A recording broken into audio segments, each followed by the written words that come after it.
Hi കൂട്ടുകാരെ, ഞാൻ മാലിനി. ഷോളിയൂർ സ്കൂളിലെ സീനിയർ SPC കേഡറ്റാണ്. സ്കൂളിലെ സ്റ്റുഡൻസ് പോലീസ് കേഡറ്റിൻ്റെ നേതൃത്വത്തിൽ നടത്തിയ ലഹരി വിരുദ്ധ റാലി ശ്രദ്ധേയമായിരുന്നു.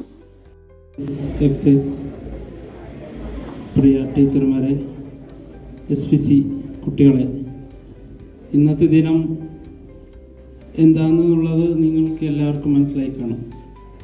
എന്നാലും നമ്മുടെ ചുറ്റുപാട് മുഴുവനും ലഹരിയിൽ മുങ്ങിയിരിക്കുകയാണ്.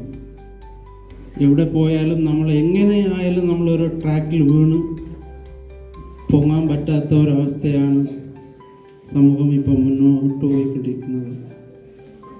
നിങ്ങളിത് ലഹരി എന്ന് പറഞ്ഞാൽ പലതരത്തിലുള്ള ലഹരി ഉണ്ടെന്ന് പറയുന്നുണ്ട്. പക്ഷെ നമ്മൾ മദ്യത്തിനും മയക്കുമരുന്നിനും അടിമകളാകാതെ നമ്മുടെ മനസ്സിൽ, നിങ്ങൾ ഓരോരുത്തരും നമ്മുടെ മനസ്സിൽ ചിന്തിക്കണം, ഇത് എനിക്ക് ആവശ്യമില്ല, എൻ്റെ കുടുംബത്തിലേക്ക് ഇത് ആവശ്യമില്ല എന്നുള്ളത് നമ്മുടെ മനസ്സിൽ ഉള്ളിൽ നിന്ന് വരണം.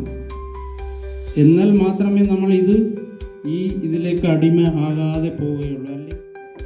പോലീസ് വകുപ്പിൻ്റെയും എക്സൈസ് വകുപ്പിൻ്റെയും സംയുക്ത പങ്കാളിത്തം ബോധവൽക്കരണ പ്രവർത്തനങ്ങൾക്ക് കൂടുതൽ ഊർജം പകർന്നു.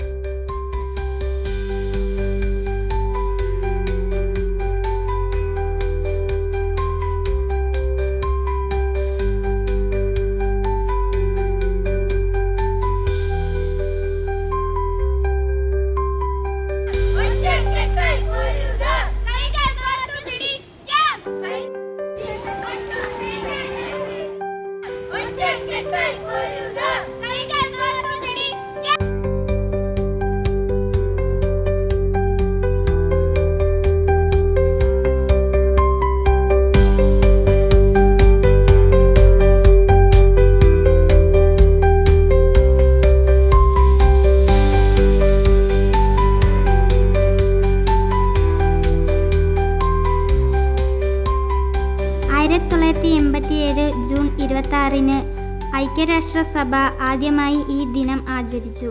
ലഹരി ഉപയോഗത്തിൻ്റെ ശാരീരികവും മാനസികവുമായ ഫലങ്ങൾ വളരെ ദൂഷ്യമാണ്. നമ്മുടെ സമൂഹത്തിൽ ലഹരി ഉപയോഗത്തിൻ്റെ സ്വാധീനമില്ലാത്ത ഒരു യുവജനതയെ വളർത്തുക എന്നത് ആവശ്യമാണ്. അതിനായി നമ്മളെല്ലാവരും കൈകോർക്കണം.